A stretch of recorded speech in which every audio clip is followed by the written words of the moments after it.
10 years. That is how long the average person waits between the moment they actually need a hearing aid to the day they finally get one.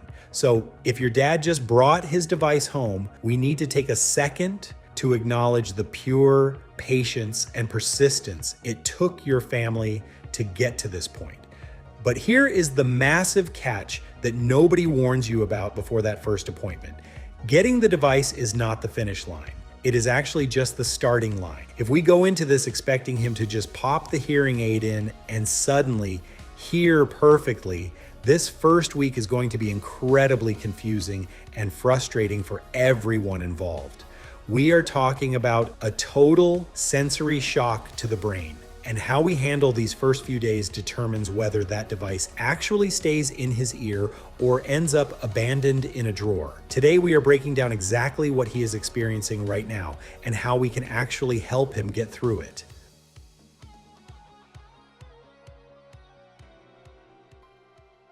Because right now, the biggest mistake we can make is trying to fix the technology. The discomfort he is describing isn't a device problem at all. It is a brain problem. And shifting our perspective to understand that distinction changes everything about how we respond to him. Think about what is happening inside his head. When he first puts those hearing aids in, everyday noises are going to seem jarringly loud. Background sounds will feel totally overwhelming, and even his own voice is going to sound completely unfamiliar to him.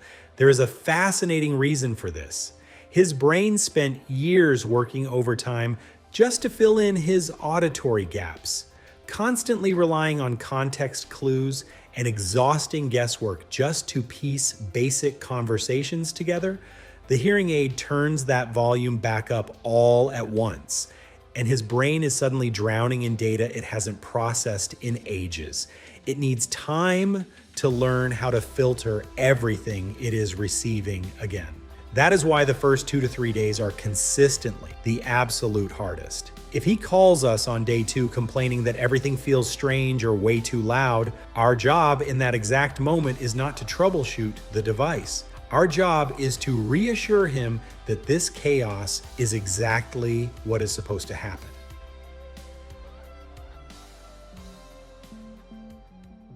But protecting him from hitting a wall in those first few days also means knowing exactly what to avoid. The biggest trap is trying to test out the new devices in a noisy environment right away. Taking him to a loud restaurant on day 3 is a recipe for disaster because all that competing background noise hits his ears at the exact same time. His brain simply isn't equipped to filter out that chaos yet, and that kind of early sensory overload is the exact moment things go sideways. In fact, nearly 80% of Americans who could benefit from hearing aids don't end up using them.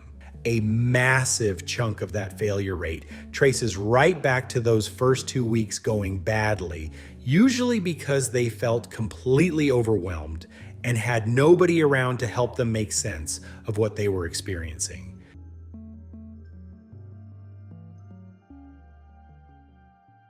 Controlling the environment is a massive step, but how we show up in that environment matters just as much. When we are talking to him, the absolute worst thing we can do is speak loudly. Loud noises actually distort the sound coming through the device, making speech way harder for him to follow, not easier. Instead, we want to face him directly when we speak so he can catch those natural visual cues. We also need to actively cut down on whatever is competing in the background. That means turning the TV down before we start talking or stepping away from a noisy kitchen. And if he does ask us to repeat something, we shouldn't just say the exact same phrase louder. We need to try rephrasing it entirely. Giving him different words gives his brain a whole new set of sounds to work with, and that shifts the mental load, helping the sentence land way better than extra volume ever could.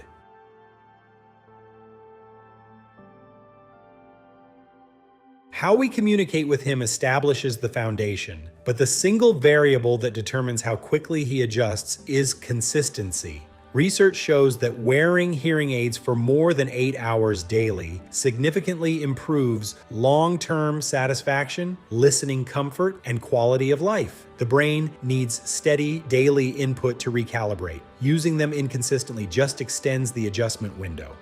Our role here is encouragement without nagging. Check in on how it is going, and when we notice a clear win, like catching a dinner conversation or a smooth phone call, say so. Small wins are easy to overlook when the device still feels foreign, and having us name them makes a difference. There is also one specific exercise that helps with a discomfort nearly every first-time user complains about: reading aloud together in a quiet room for a few minutes each day. His own voice sounds completely different with the device in, and that strangeness tends to bother people more than almost anything else early on.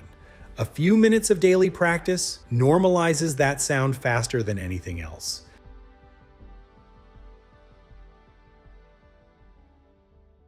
Building up that consistent wear time gets a whole lot easier when the environment supports him rather than works against him. We have to remember that while hearing aids help him hear better, they will never make his hearing perfect. The learning curve takes anywhere from 6 weeks to 6 months. He will still do better in quiet rooms than noisy ones, and he will still miss things sometimes. Keeping this in mind prevents a lot of frustration on both sides. Every small adjustment helps. Turning the TV down before we start chatting, stepping away from running appliances, and choosing the quietest room for longer talks all reduce the load his brain carries while it recalibrates. Beyond the physical environment, data shows that family involvement yields significantly better outcomes.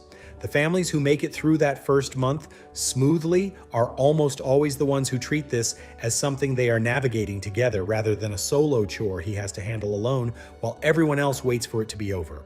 If your dad is just getting started and we want to make that adjustment window as straightforward as possible, we actually designed our own device to solve this exact problem. It is called the Hear Direct Club Nova, and I have linked it right in the description. You can use code YT10 right now for 10% off.